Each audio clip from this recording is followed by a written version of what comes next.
अंग 632 सोरठ महला नौवा। प्राणी कौन उपाव करे, जाते भगत राम की पावै, जम को त्रास हरै रहाओ।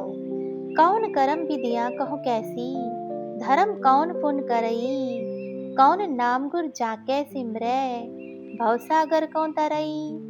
कल में एक नाम कृपा निध, चाहे जपे गत पावै, और धर्म ताके सब नाहन, एह विद भेद बतावै। सुख दुख रहत सदा निर्लेपी, जाको कहत गुसाई, सो तुम ही मह बसे निरंतर, नानक दर्पण न्यायी। शब्दार्थ।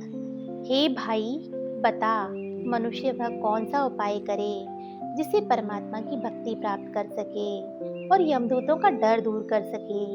हे भाई बता, वे कौन सी धार्मिक कर्म है, वह कैसी धार्मिक विद्या है, और वह कौन सा धर्म है जो मनुष्य करे। वह कौन सा गुरु का बताया नाम है जिसका सिमरन करने से मनुष्य भवसागर के पार हो सकता है। हे भाई, कृपा की खजानी परमात्मा का नाम ही जगत में है, जिसको जपकर मनुष्य वह ऊंची आत्मिक अवस्था प्राप्त कर लेता है, और किसी भी प्रकार के कोई कर्म उस नाम के बराबर नहीं है। वेद भी यही उपाय बताता है। हे नानक कह, हे भाई, जिसे संसार धरती का पति कहता है, वह सुख दुख से अलग रहता है, वह सदा माया से निर्लेप रहता है, वह तेरे अंदर भी एक रस व्याप्त है। जैसे दर्पण में प्रतिबिंब रहता है, उसका सदा सिमरन करना चाहिए। भावार्थ।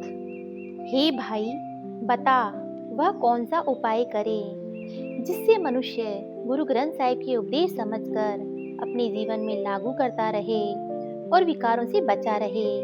हे भाई, उन धार्मिक कर्मों, ज्ञान और धर्म की जानकारी दे जो मनुष्य करे।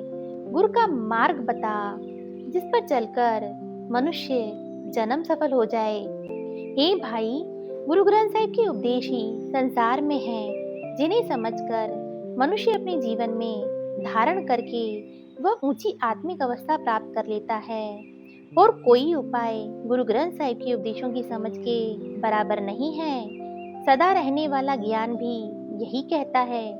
हे नानक कह, हे भाई, परमात्मा कण कण में व्याप्त है, उस पर सुख दुख का प्रभाव नहीं होता, वह सदा माया से निर्लिप्त रहता है, वह तेरे अंदर भी मौजूद है। जैसे शीशे में अक्ष होता है, तू उस परमात्मा के गुण धारण कर उसके हुक्म में रहे। तन तन गुरु तेग बहादुर जी महाराज, आप जी का लाख लाख शुक्र।